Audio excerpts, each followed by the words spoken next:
오늘은 부활절 두 번째 주일입니다. 다 같이 경건한 마음으로 하나님 앞에 예배 드리겠습니다. 내가 죽지 않고 살아서 여호와께서 하시는 일을 선포하리로다.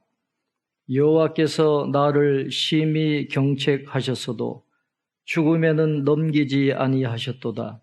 내게 의의 문들을 열지어다. 내가 그리로 들어가서 여호와께 감사하리로다. 아멘. 영원 무궁토록 영광을 받으실 주님, 부활의 감격 속에서 지난 한 주간을 보내게 하시고 오늘 거룩한 주일에 다시 한번 하나님께 예배 드리게 하시니 감사합니다. 죽음을 이기시고 부활하신 주님, 친히 우리가 예배 드리는 곳에 임하셔서 저희들이 드리는 예배를 받아 주시옵소서. 부활하신 후에 제자들을 만나 주시고 의심하는 도마에게도 보이셨듯이 오늘 우리에게도 오셔서 부활하신 주님의 은총을 가득 채워 주시옵소서. 예배하는 이 시간 부활의 주님을 배울 때에 우리 안에 걱정과 근심과 의심이 사라지게 하여 주옵소서. 예수님의 이름으로 기원하옵나이다. 아멘. 찬송가 525장 돌아와 함께 찬송하겠습니다.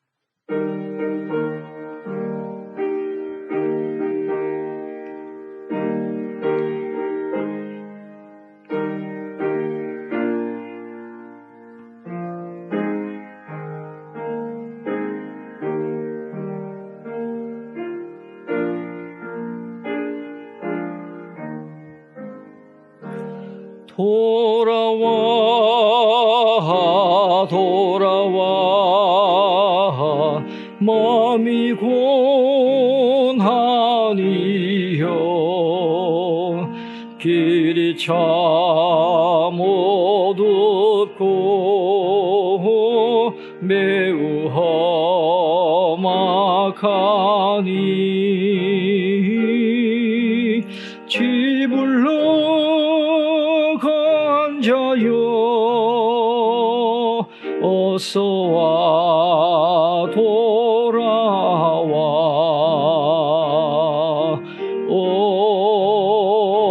어서와 돌아오라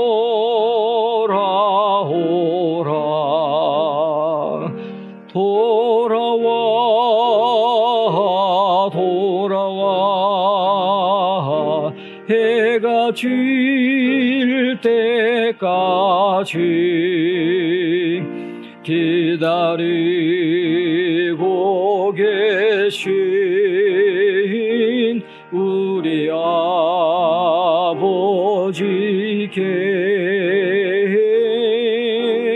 지불러 간자여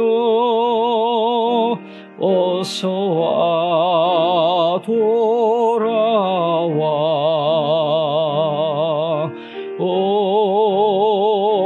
어서와 돌아오라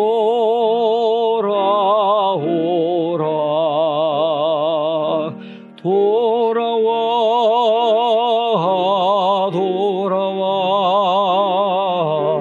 환난 있는 곳과 죄가 있는 곳과 미혹받는 데서 지불로 건져요 어서와 돌아와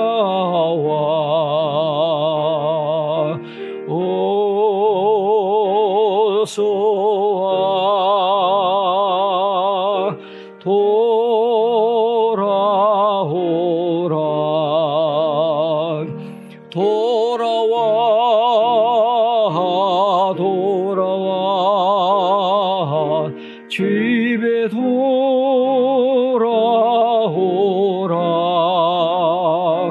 모든 것 풍성한 아버지 집으로 집으로 앉아요 어서와 돌아와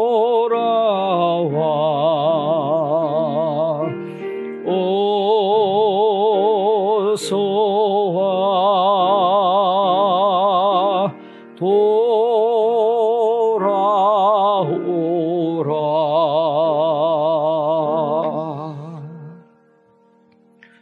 화면에 나오는 공동 기도문으로 우리 함께 기도하겠습니다. 전능하신 주 하나님, 주님께서는 전에도 계셨으며 지금도 계시며 또 장차 오실 분입니다.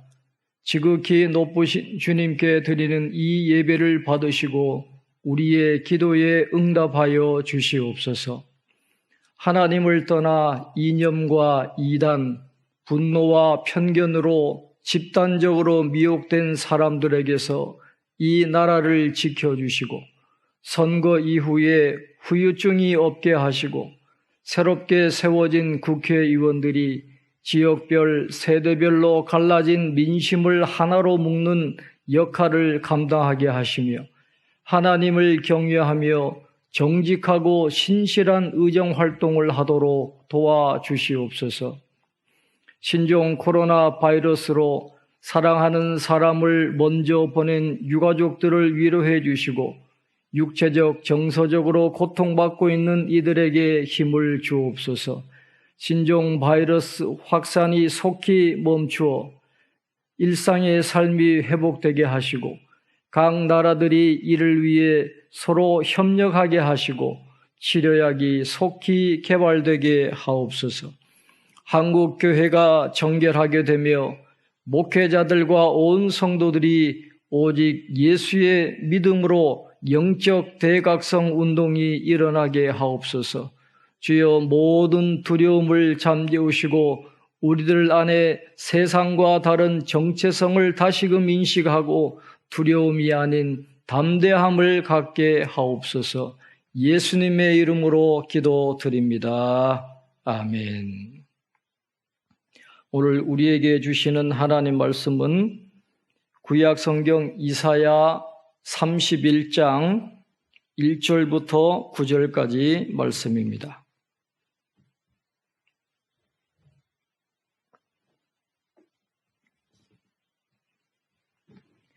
이사야 31장 1절부터 9절까지 말씀을 제가 봉독해 드리겠습니다. 도움을 구하러 애굽으로 내려가는 자들은 화 있을진저 그들은 말을 의지하며 병거의 많음과 마병의 심히 강함을 의지하고 이스라엘의 거룩하신 이를 앙모하지 아니하며 여호와를 구하지 아니하나니 여호와께서도 지혜로우신즉 재앙을 내리실 것이라. 그의 말씀들을 변하게 하지 아니하시고 일어나사 악행하는 자들의 집을 치시며 행악을 돕는 자들을 치시리니 애굽은 사람이요 신이 아니며 그들의 말들은 육체요 영이 아니라 여호와께서 그의 손을 펴시면 돕는 자도 넘어지며 도움을 받는 자도 엎드러져서 다 함께 멸망하리라. 여호와께서 이같이 내게 이르시되 큰 사자나 젊은 사자가 자기의 먹이를 움키고 으르렁거릴 때에 그것을 치려고 여러 목자를 불러왔다 할지라도 그것이 그들의 소리로 말미암아 놀라지 아니할 것이요 그들의 떠들므로 말미암아 굴복하지 아니할 것이라. 이와 같이나 만군의 여호와가 강림하여 시온산과 그 언덕에서 싸울 것이라. 새가 날개치며 그 새끼를 보호함같이 나 만군의 여호와가 예루살렘을 보호할 것이라. 그것을 호위하며 건지며 뛰어넘어 구원하리라 하셨느니라. 이스라엘 자손들아 너희는 심히 거역하던 자에게로 돌아오라. 너희가 자기 손으로 만들어 범죄한 은우상 금우상을 그날에는 각 사람이 던져버릴 것이며 아수르는 칼에 엎드러질 것이나 사람의 칼로 말미암음이 아니겠고 칼에 삼켜질 것이나 사람의 칼로 말미암음이 아닐 것이며 그는 칼 앞에서 도망할 것이요 그의 장정들은 복역하는 자가 될 것이라.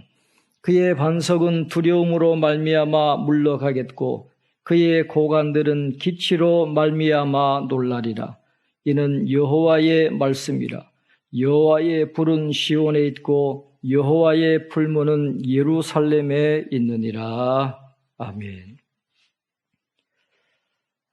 큐틴 교재를 통해서 이제 이사야서를 함께 묵상하게 됩니다. 이사야서 31장부터 이제 계속 말씀을 묵상하게 되는데, 오늘은 이사야서 31장 1절에서 9절까지의 말씀을 가지고 이스라엘아 돌아오라 하는 제목으로 함께 은혜를 나누기를 원합니다.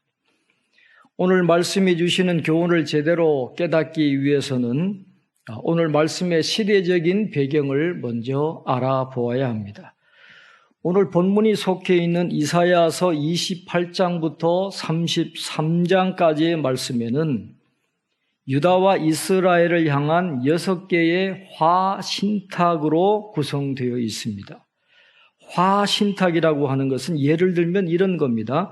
이사야서 28장 1절에 보면 에브라임의 술 취한 자들의 교만한 면류관은 화 있을진저라는 그런 표현이 나오고 있습니다. 이렇게 화 있을진저, 화로다 뭐뭐요 라는 표현으로 시작되는 말씀을 화신탁이라 그렇게 이야기하는데, 이사야서 28장부터 33장까지에는 6개의 화신탁이 나오고 있습니다.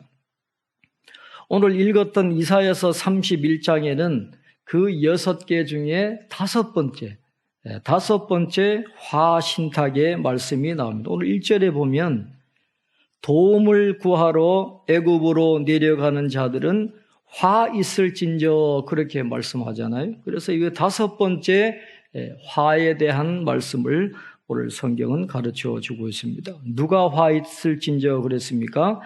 도움을 구하러 애굽으로 내려가는 자들은 화 있을진저 그렇게 말씀을 합니다. 도움을 구하러 애굽으로 내려가는 이 자들에 대한 이 내용을 우리가 살펴보아야 오늘 하나님께서 우리에게 무엇을 말씀하시는가를 이해할 수가 있게 되는 것입니다. 오늘 본문은 강대국인 아수르에 대항해서 반아수르 세력이 서로 동맹을 맺는 시기인 기원전 714년에서 712년까지를 배경으로 삼고 있습니다. 714년과 712년이니까 북왕국 이스라엘은 이미 망하고 사라지고 난 다음에 남왕국 유다만 남아있는 그런 상황입니다. 이 유다가 남아있을 때 애굽을 중심으로 형성된 반아수르 세력들이 유다도 그 세력에 동참해달라는 그런 요청을 하게 됩니다. 이사야서 14장과 18장의 말씀을 보면 반아수르 동맹을 이끌어가던 애굽 제25왕조의 사절들과 블레셋인들의 사절들이 유다의 도움을 구하기 위해서 히스기야 왕을 방문하는 내용이 기록이 되어져 있습니다. 그러나 이 아수르와의 동맹을 맺는, 이 반아수르 세력과 동맹을 맺는 것은 하나님의 뜻이 아니었어요. 하나님께서는 이사야 선지자에게 3년 동안 벗은 몸과 벗은 말로 다니게 하면서 이 애굽이 당할 수치를 예언을 하시면서 반아수르 동맹에 가담하지 말라고 하는 것을 이사야 선지자의 삶을 통해서 보여주셨습니다. 그럼에도 불구하고 유다 백성들과 왕들은 이사야 선지자의 말을 듣지를 않았어요. 당시에 유다 내부에서는 오랜 잠에서 깨어난 애굽을 의지해야 한다, 애굽과 동맹을 맺어야 한다는 의견이 강하게 일어났고, 경건한 히스기야 왕도 이사야 선지자의 말을 듣지 않고 그들의 말을 듣고 애굽과 동맹을 맺게 되는 것입니다. 그래서 이사야서 28장과 33장까지의 말씀을 읽어보면 히스기야는 애굽에 사절단을 보내가지고 조약을 맺고 이 아수르로부터 독립을 꾀하게 되는 것입니다. 아수르의 왕위가 사르곤 2세에서 산헤립에게로 계승되자 히스기야는 반아수르 연합군과 함께 노골적으로 아수르에 대항하기 시작했습니다.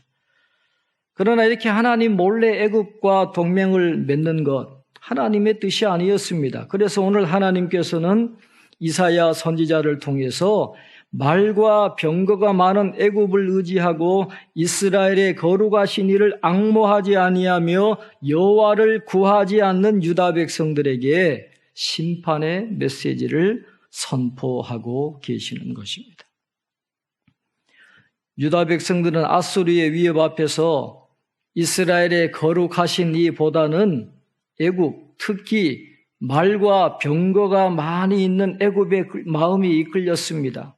이것은 하나님 앞에 반역하는 행위였습니다. 그렇기 때문에 하나님께서는 이 악행하는 유다와 그들의 행악을 돕는 애굽을 치실 것이라고 2절에 말씀을 하고 있습니다. 오늘 2절에 보면 여호와께서도 지혜로우신즉 재앙을 내리실 것이라 그의 말씀들을 변하게 하지 아니하시고 일어나사 악행하는 자들의 집을 치시며 행악을 돕는 자들을 치시리니 그렇게 말씀을 하고 있습니다. 히스기야 왕과 유다 백성들은 위기의 때에 하나님을 선택하지 않고 애굽의 힘을 선택을 했습니다. 그런데 여러분 우리가 여기에서 한번 곰곰이 생각해 볼 필요가 있습니다. 하나님과 사람 가운데서 누구를 선택하겠습니까? 라는 질문을 받게 되면 우리는 쉽게 하나님을 선택하겠다 그렇게 대답을 할 수 있을 것입니다. 그런데 지금 저와 여러분이 굉장히 긴박한 어려움에 직면해 있다라고 한번 생각을 해 보시기를 바랍니다. 그럴 때 누군가가 질문을 던집니다. 보이지 않는 하나님과 보이는 사람 가운데 누구를 선택하겠습니까? 하고 약간 바꾸어서 질문을 한다면 금세 대답하기가 쉽지가 않을 것입니다. 일반적으로 신앙을 고백하면서도 구체적인 문제로 들어가면 왜 하나님이 뒷전으로 밀려나고 마는 것일까요? 사람들과는 여러 가지 방식으로 거래를 하면서 구체적이고 눈에 보이는 도움을 얻어낼 수는 있지만은 하나님은 눈에 보이지를 않습니다. 그래서 눈에 보이는 것처럼 거래할 수도 없고 눈에 보이는 방식으로 당장 도움을 받을 수 없기 때문에 구체적인 사안에 들어가면 하나님이 뒷전으로 밀려나는 것이 아니겠습니까?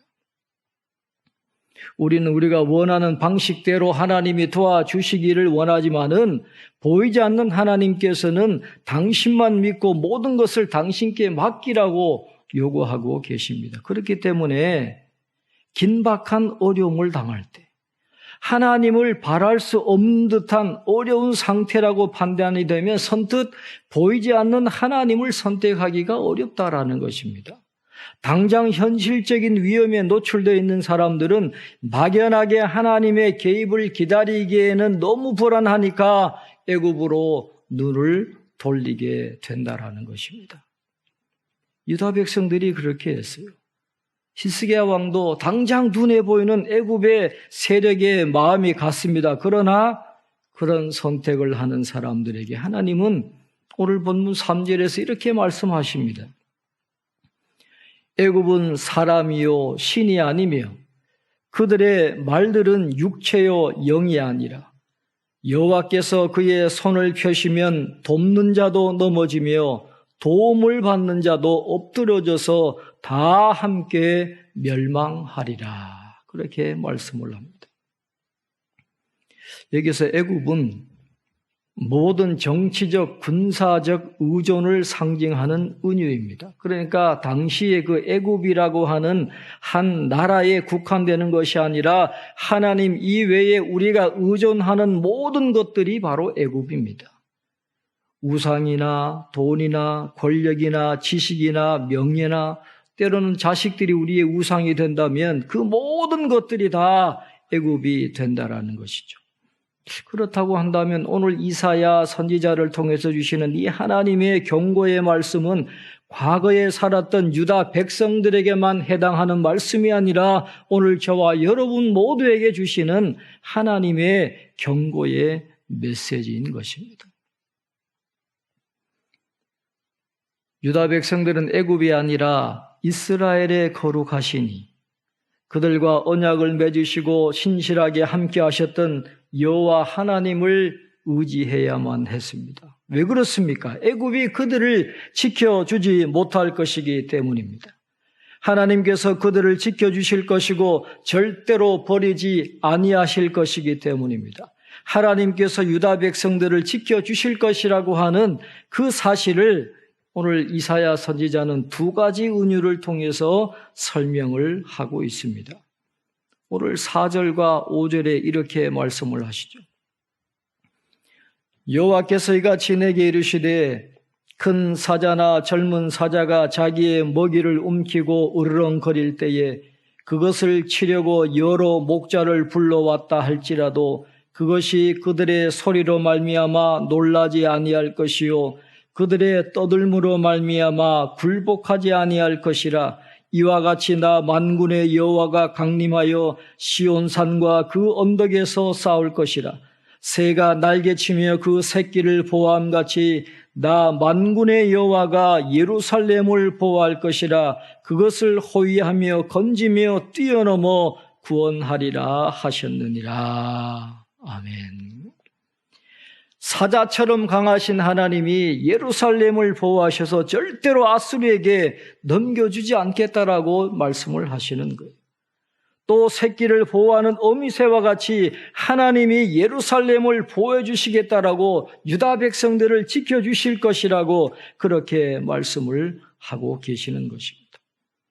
5절 마지막에 나오는 호위하며 건지며 뛰어넘어 구원하리라 하는 그 말씀 중에서 뛰어넘어 구원한다라고 하는 이 말은 출애굽기의 6월절 사건에 나오는 이 단어인 페사으라고 하는 뛰어넘는다라고 하는 그 단어가 연관이 되어 있는 그런 말씀입니다. 다시 말씀드리면 당시에 출애굽 당시에 하나님의 보복의 천사가 애굽의 장자들을 남김없이 죽일 때에 이스라엘 자손의 집은 다 뛰어넘어서 한 사람도 다치지 않게 뛰어넘어갔던 그 은혜, 6월절의 그 은혜를 통해서 하나님이 유다 백성들을 지켜주시겠다라고 말씀을 하고 있는 건데, 그러나 유다 백성들은 그런 하나님의 은혜를 선택하지 않았어요. 하나님을 의지하지 않았다라고 하는 것입니다. 그런 하나님의 은혜를 입으려면 유다 백성들이 어떻게 해야 하겠습니까? 한 가지 방법밖에 없습니다. 회개하고 하나님께로 돌아가야 하는 것입니다. 오늘 6절로 7절에 이렇게 말씀합니다. 이스라엘 자손들아 너희는 심히 거역하던 자에게로 돌아오라. 너희가 자기 손으로 만들어 범죄한 은우상, 금우상을 그날에는 각 사람이 던져버릴 것이며 그렇게 말씀을 하고 있습니다. 유다 백성이 구원받는 길은 한 가지 방법밖에 없습니다. 애굽에 의지하는 것이 아니라 모든 우상들을 버리고 하나님께로 돌아갈 때에 그들에게 소망이 있고 그들에게 안전과 평안이 있다라는 것입니다. 오늘 이 말씀 6절과 7절의 말씀은 신학적으로 굉장히 중요한 말씀입니다. 당시의 유다 백성들은 다윗과 하나님과의 언약의 기초에서 하나님께서 다윗의 왕위와 예루살렘을 영원히 지켜주실 것이라고 하는 국가 신학을 붙잡고 있었습니다. 하나님이 함께 계시면 우리는 절대로 망하지 않는다. 하나님이 지켜주신다라는 그런 신학을 붙잡고 있었는데 그러한 믿음에서는 아수르로 인한 위기를 이해할 수가 없게 되는 거예요. 그러한 믿음은 곧 위기 속에서 하나님이 과연 존재하고 계시느냐, 하나님이 능력이 있으시냐라고 하는 의문을 제기할 수밖에 없는 그런 상황이 되고 마는 것입니다. 바로 그런 때에 이사야 선지자가 이렇게 외치는 것입니다. 유다가 아수리의 침략을 받아서 예루살렘 성과 성전이 파괴될 위험에 빠지게 된 것은 시내산에서 맺은 그 옛 언약에 비추어 볼 때 하나님의 무능함 때문이 아니라 오히려 언약 백성이 하나님을 배반하고 우상을 숭배하며 경건과 신앙의 진정한 표현인 공의와 정의를 저버린 결과라고 새롭게 해석을 해주고 있는 것입니다.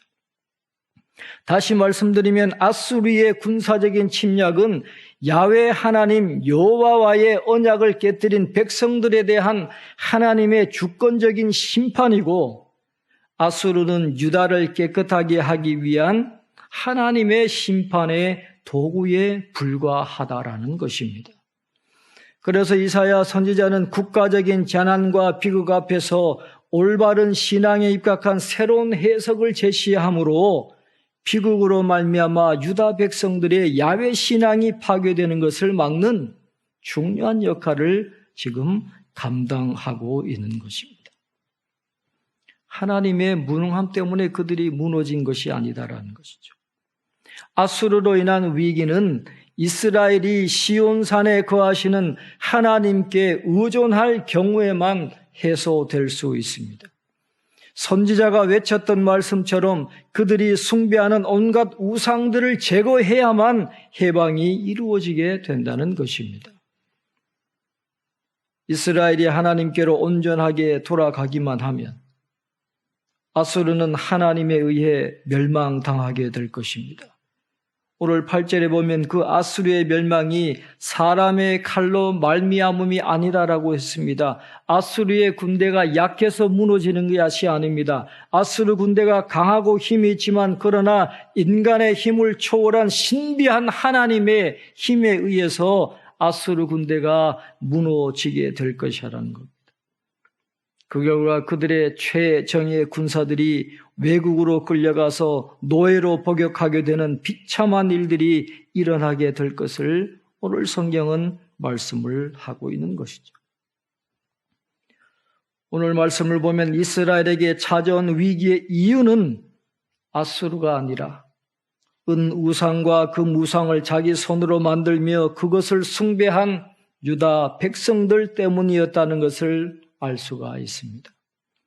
그러나 그들이 숭배하던 우상을 버리고 여호와께로 돌아오기만 하면 만군의 여호와께서 아수르로부터 그 구원을 베풀어 주실 것이라고 약속을 하고 있습니다. 연약한 육체에 불과한 아수르는 자신의 칼을 자랑하지만은 여호와의 심판의 칼 앞에 무너져 도망하게 될 것입니다. 오늘 우리에게 주신 교훈이 이것입니다.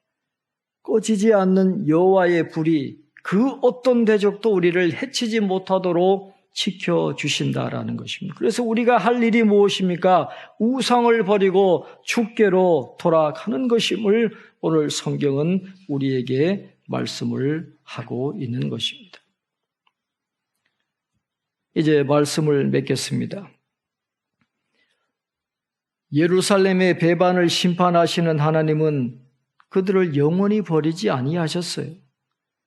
그들을 심판하셨지만 여전히 하나님은 예루살렘의 보호자이시기도 한 것입니다. 죄악을 심판하시는 하나님은 당신의 자녀들이 당신께로 돌아오기를 기다리시는 아버지가 되십니다. 돌아옴은 구체적인 결단을 요청합니다. 과거의 잘못된 생각과 태도와 가치관과 단호하게 결별해야 합니다. 그리고 거짓된 반석을 버리고 위기에서도 흔들리지 않고 안전하게 지켜주시는 참된 반석을 찾아야 하는 것입니다. 히브리서 11장 1절은 믿음은 바라는 것들의 실상이요 보이지 않는 것들의 증거니라고 말씀을 하고 있습니다. 우리는 이 말씀을 우리의 삶의 인도자로 삼아야 하는 것입니다. 보이는 인간이나 힘 있는 세상을 의지하지 말고 보이지 않는 하나님, 이스라엘의 거룩하신 이를 앙모하며 여호와를 구하며 살아갈 때에 사자와 같이 새끼를 보호하는 어미새와 같이 영원히 꺼지지 않는 불로 예루살렘을 지켜주심 같이 거룩하신 하나님께서 오늘 우리 모두의 삶을 지켜주시고 인도해 주신다라는 것입니다. 이스라엘아 돌아오라. 하나님 우리가 돌아오기를 원하십니다. 그 하나님께로 돌아갈 때 하나님이 우리의 삶을 책임져 주시고 인도해 주시는데 저와 여러분 모두가 하나님을 바라보고 하나님을 신뢰하고 하나님을 의지해서 하나님이 이끌어 주시는 그런 믿음의 길을 끝까지 달려나가는 저와 여러분 되시기를 주님의 이름으로 축원합니다. 기도하겠습니다. 우리를 강하게 하시고 이기게 하시고 부하게 하시고 지혜롭게 하시는 전능하신 하나님 아버지, 모든 것의 근원이 되시는 주님을 의지하지 못하고 눈에 보이는 애굽의 말과 병거와 같은 헛된 것들을 의지하며 살아왔던 우리들의 죄를 회개하오니 용서하여 주시옵소서. 자신의 칼을 자랑하는 인생들은 다 멸망할 수밖에 없음을 알고 위기와 한난 가운데서도 우리를 붙들어 주시고 지켜주시는 주님의 사랑을 의지하는 저희들이 다 되게 도와주시옵소서. 오늘도 우리의 예배를 받아주시고 이번 한 주간도 성도들의 가정과 일터 위에 부활하신 주님의 은총이 가득하게 하옵소서. 예수님의 이름으로 기도하옵나이다. 아멘. 찬송가 527장 어서 돌아오 함께 찬송하겠습니다.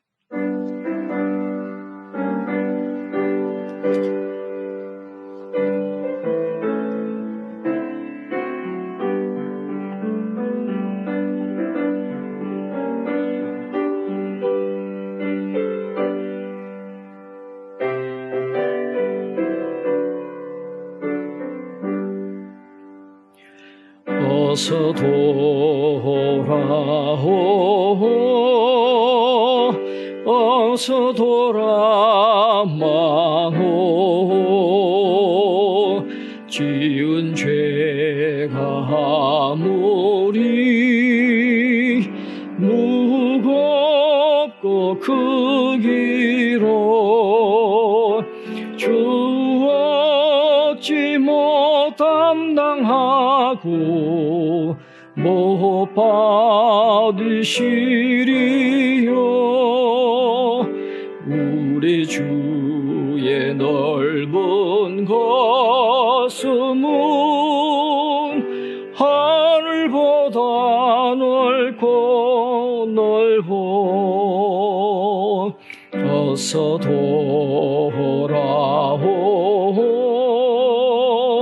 어서 돌아마오. 우리 주는 날마다 기다리신다오.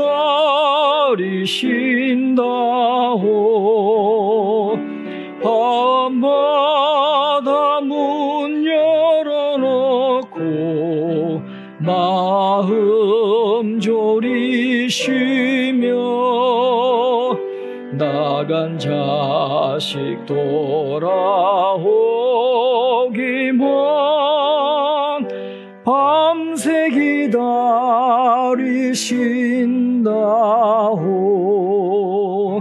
어서 돌아오 어서 돌아마오. 채찍 맞아 아파도 주님의 손으로 때리시고 어루만져 위로해 주시는 우리 주의 넓은 품으로 어서 돌아오소서.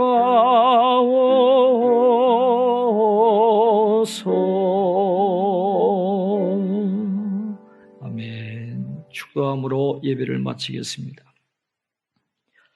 이제는 우리 주 예수 그리스도의 은혜와 하나님 아버지의 극진하신 사랑하심과 성령의 감화, 감동, 위로, 교통, 충만하심이 이스라엘의 거룩하시니 여호와 하나님만 바라보고 의지하고 신뢰하며 나아가기를 원하는 사랑하는 모든 성도님들 머리머리 위에 지금부터 영원토록 함께 하옵시기를 간절히 축원하옵나이다.